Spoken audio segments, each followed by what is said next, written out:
Start பண்ணி விடுங்கண்ணே.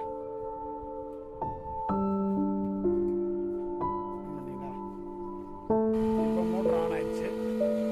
Gate வால் ஓப்பனில் இருந்து ஆன் ஆயிடுச்சு. இது வந்து பைபாஸ். ஒருவேளை ப்ரெஷர் ஜாஸ்தியாக இருந்தால் அந்த இதில் வந்து பைபாஸ் பண்ணி விட்டுருவாங்க.